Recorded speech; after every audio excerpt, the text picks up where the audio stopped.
Meu nome é Micaele, eu tenho 17 anos, sou estudante do ensino médio, sou educadora, pesquisadora e eu gosto de me definir como uma apaixonada por impactar realidades e pessoas.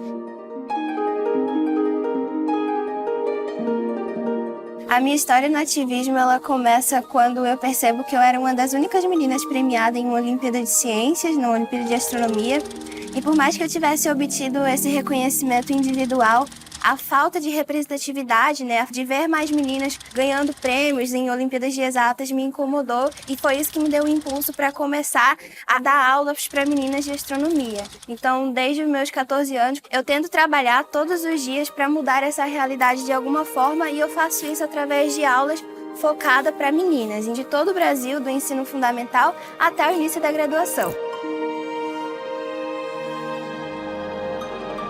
A gente percebe o quanto a gente está evoluindo todos os dias quando a gente está tendo a oportunidade de criar novas tecnologias, seja para a exploração do espaço, tecnologias focadas na educação. Se não fosse pela tecnologia, hoje eu não teria essa oportunidade de ter dado aula para mais de 200 meninas assim de todo o Brasil.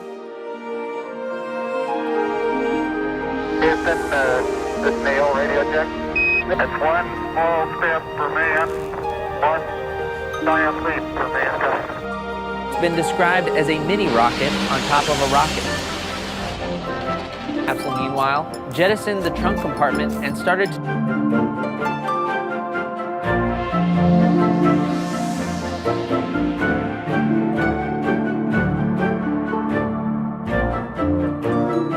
Se os astronautas conseguiram chegar à Lua com tão poucos elementos como eles chegaram, você imagina agora você colocar na mão desses jovens cenários de projeção de futuros, com tecnologias de realidade aumentada e realidade virtual, eles vão conseguir chegar muito mais longe. Ao mesmo tempo que a criança ela aprende a ler e escrever, ela precisa também ser alfabetizada em futuros. Essas duas coisas juntas são super importantes para essa educação do século XXI. A alfabetização de futuros, ela foi cunhada pela Unesco, exatamente porque a gente vive esse século XXI pautado pela incerteza e pela velocidade das transformações.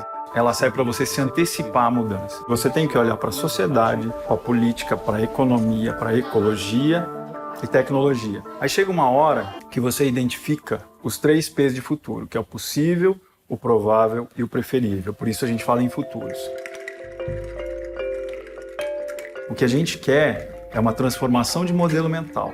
Você sair desse modelo mental curto prazista e imediatista e entrar no modelo mental de longo prazo e estruturado. Que é isso que de fato ativa quando você começa a estudar futuros e quando o professor alonga esse horizonte temporal dele em sala de aula. Quando a gente aponta o celular nessa plataforma, parece um robozinho, pergunta pra gente se a gente tem alguma pergunta sobre tal assunto, que o assunto de agora foi sobre a Terra. A gente pergunta e ele responde de acordo com o que a gente perguntou. So, you are studying the conditions that make the Earth habitable. What do you know so far? O aluno hoje é um ativo digital. Todas as gerações que estão nas escolas hoje já nasceram com internet, já nasceram praticamente com o celular na mão. Para eles, a conexão com telas é muito maior do que uma conexão com um livro. Por que não usar isso a nosso favor? Então, quando você está trabalhando com livro, quando o professor fala muito, eles têm dificuldade de absorver o conteúdo, porque eles precisam ver as coisas. Então, com essas tecnologias fica mais fácil. A gente sabe que para aprender um idioma, uma língua, quanto mais você mergulhar naquela língua, melhor. Então a gente usa realidade virtual, realidade aumentada, que propiciam esse mergulho em ambientes virtuais e que você pode simular ambientes que não conseguiria visitar normalmente no mundo real. Eu tô no espaço. Eu tô numa nave de frente da Terra, que mais ou menos é a Terra. Parece que tá numa sala de cinema com constelações no céu. Eu nunca vi tantas estrelas. As elas são lindas. Spring, Summer ou Fall. Ele faz bastante perguntas, você tem que pensar direito pra responder. Why is the distance of Earth from the Sun important? Today we're discussing what makes it Quando eu vou preparar a próxima aula, eu entro lá no portal e eu consigo ver o que cada um perguntou de aluno por aluno isoladamente. Então acaba ficando muito mais fácil, mais eficaz as propostas de intervenção para o futuro. Se eu só mexer o óculos, parece que eu tô andando, mas eu tô parada. Agora eu tô viajando pra Júpiter. Aí, agora eu cheguei. Tava uma luz, assim. Uma pessoa falando com a gente, não é um negócio monótono. Tipo, só alguém escrevendo na lousa ou só a gente lendo no livro. É uma pergunta que a gente tem interesse, que a gente quer perguntar, e ele responde como se fosse o professor mesmo. Normalmente, quando eles são exigidos em termos de fala para conversar em inglês na sala de aula, eles ficam com vergonha, eles ficam olhando para ver se os outros não vão avaliar ele. Quando eles entram nesse mundo virtual, eles esquecem disso. Ele acaba não percebendo que ele está na sala de aula com os outros. Então ele se solta. É como se ele tivesse ele com ele mesmo. Ele entra naquele mundo e ele realmente incorpora um personagem que vai estar conversando com outro personagem virtual. Então uma criança mais tímida, ou uma criança que tem dificuldade de dicção, ela vai começar a produzir mais. Eu participo mais com esse robozinho porque eu tenho muita vergonha de falar na frente dos outros. É menos legal perguntar para um robô do que para uma professora. Porque se eu falar alguma coisa errada, o robôzinho não vai falar nada. A gente não tem todo o conhecimento e só passa para ele, só fala. A aula é muito mais de discussão, porque eles estão antenados, eles têm celular, tablet o tempo todo. E aí quando você coloca um elemento tecnológico, uma imagem 3D ou uma viagem de realidade virtual, facilita o disparador de hipóteses na cabeça deles. E aí o professor vai complementando, recheando as lacunas, porque ele já tem muito conhecimento. A gente tem uma matéria que chama Social Studies, que ela é uma mistura de geografia com história. Ela possibilita a gente ir para outras épocas, outros lugares, consegue ver os monumentos. E eu sou muito visual na hora de aprender, assim. Então, para mim, é muito melhor. Eu já tô vendo o que tá acontecendo e grava, sabe, na cabeça. Eu entendo mais as coisas, não é só decorar as coisas que estão escritas no livro. Tem uma pessoa, em vez de ser o professor, que fala com a gente e a gente vê como se a gente estivesse aprendendo no lugar que a gente está aprendendo. No livro você fica lendo mais, aqui você vê o que está acontecendo.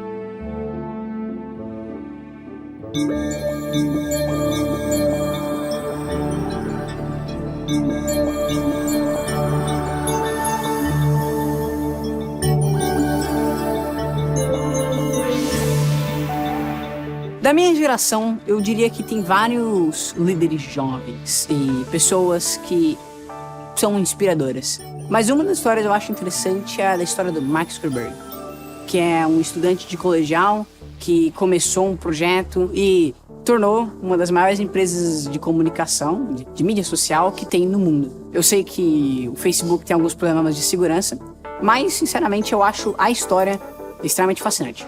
Malala Yousafzai, I call upon you to come forward and give your Nobel lecture.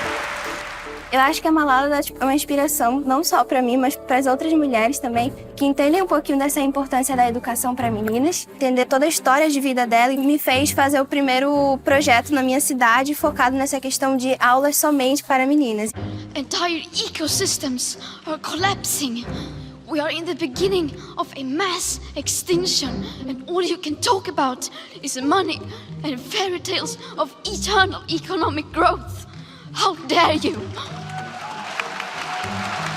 Então, a Greta começou o movimento Fridays for Future porque em agosto de 2018 iam ter as eleições do parlamento sueco e aí ela falou que ela ia fazer greve até o dia das eleições para que os políticos realmente tratassem de clima como uma coisa importante. Então começaram a se articular nas redes e outros países da Europa, outros países do mundo inteiro se juntaram para esse movimento Fridays for Future, que é Sextas-feiras pelo Futuro, e chegou aqui no Brasil em março de 2019. De lá para cá a gente vem se articulando de diversas formas, em projetos, com mobilizações e tudo mais. Quando eu nasci, o bug do milênio estava prestes a acontecer. Agora o que está de verdade para acontecer é o bug da catástrofe ambiental, infelizmente.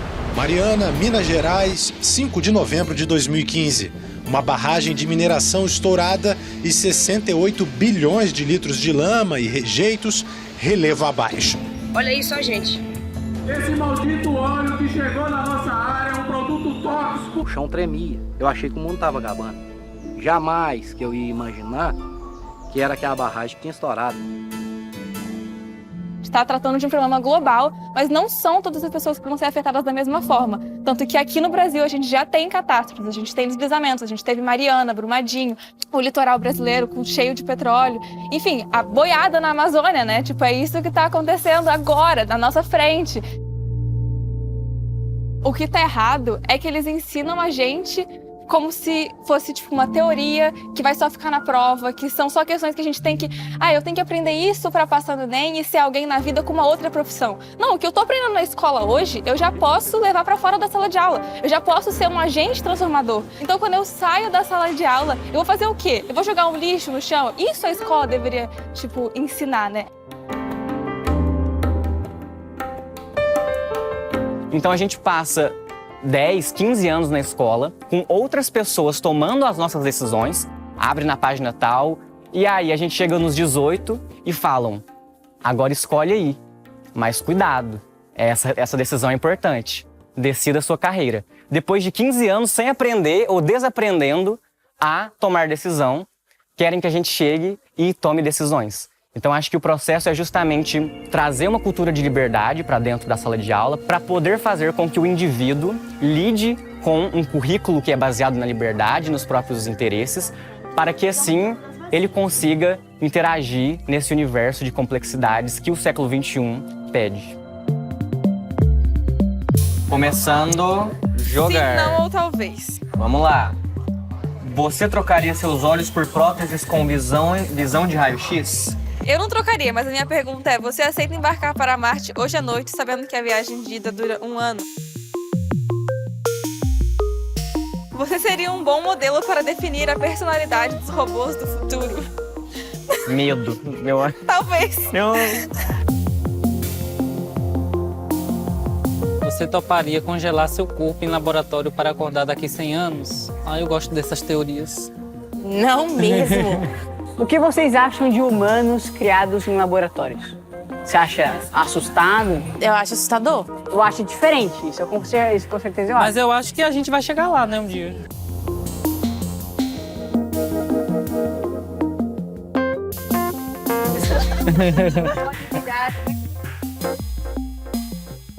Eu gosto muito de pensar naquele gráfico que fala a relação da tecnologia e da habilidade. Quando a tecnologia é superior à habilidade, a sociedade ela entra num contexto de sofrimento social. Quando a habilidade é superior que a tecnologia, é um período de prosperidade social. Desde o advento da internet, a curva inverteu e a tecnologia ficou maior que o nível de habilidade. E aí a projeção feita é que ou se investe em habilidade, ou nunca mais vai se recuperar essa prosperidade. Todo mundo de olhos fechados, todo mundo com a mãozinha fechada, vamos lá. Obrigado, Papai do Céu, por eu estar aqui, do lado dos meus colegas. Amém. A tecnologia, ela nunca vai substituir o ser humano, porque ela não tem consciência. E consciência é algo exclusivo do ser humano. Consciência é você conseguir olhar para o outro e chegar à sua necessidade. Consciência é você vivenciar um processo de empatia.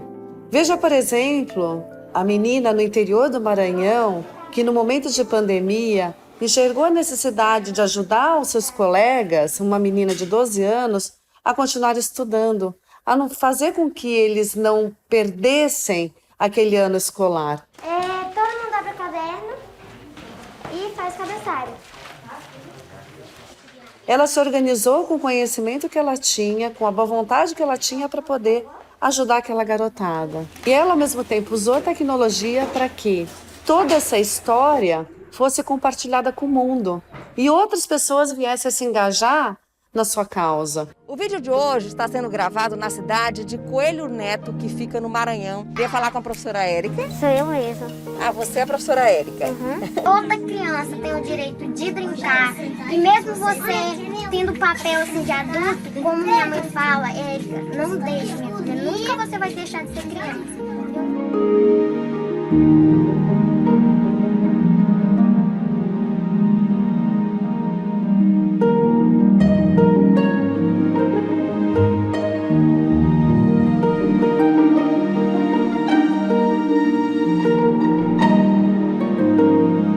Então a tecnologia estava ali como uma ferramenta de apoio a um processo de disseminação que era extremamente importante para fortalecer aquela comunidade.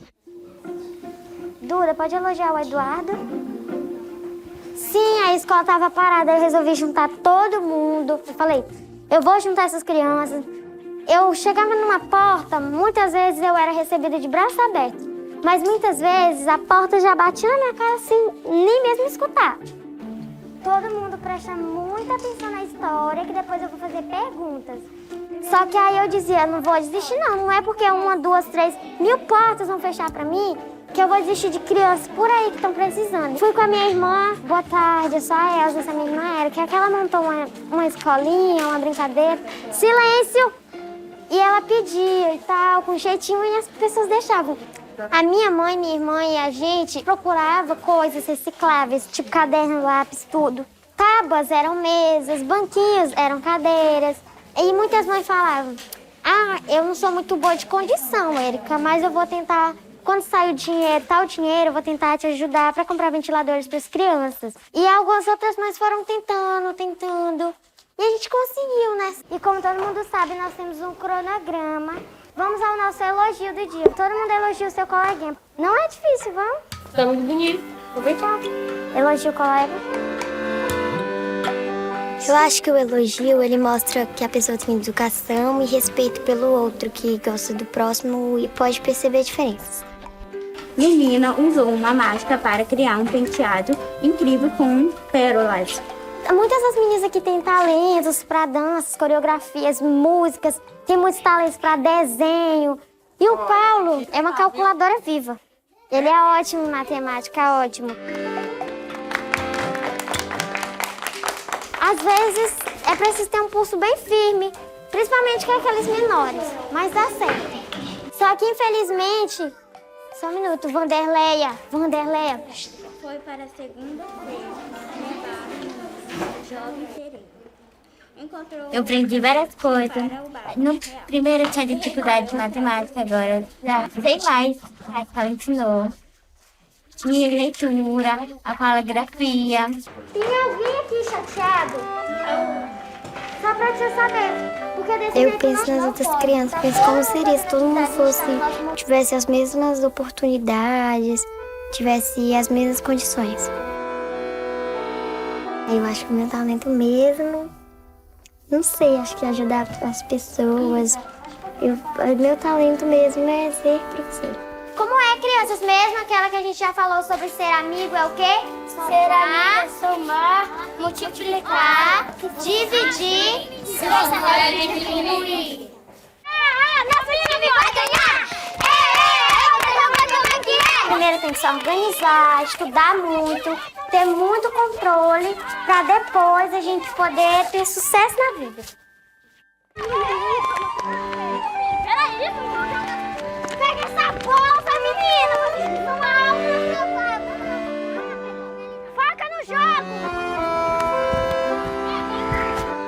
No Brasil, por exemplo, a gente tem uma grande tradição de futebol, então tem as categorias de base, que tem todas essas crianças talentosíssimas, que daí chegam aos times e à seleção e tudo mais.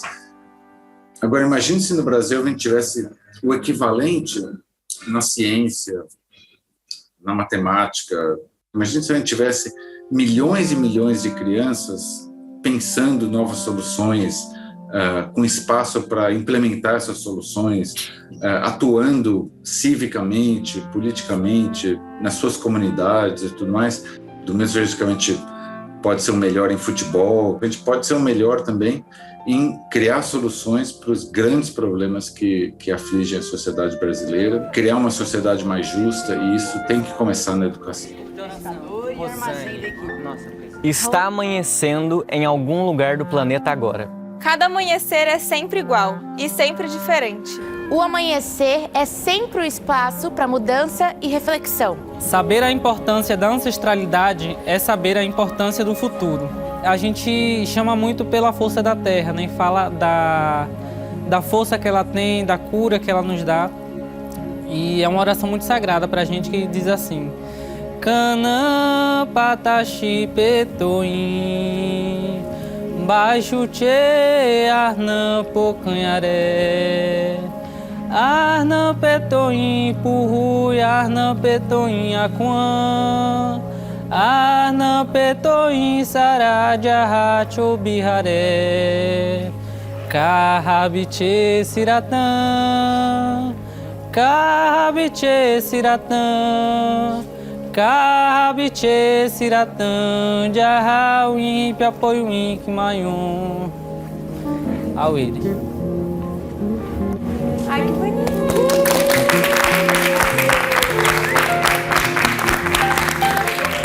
Em cada canto desse Brasil, cada um de nós luta em defesa da educação, luta em defesa do planeta, luta em defesa do meio ambiente. Tipo assim, é muito emocionante imaginar que nós somos a cara de quem vai e quem quer transformar uma sociedade inteira. E o que me alegra é que existe comunidade. Eu acho que enfrentar um problema complexo, que nem o futuro da educação, é impossível sem comunidade.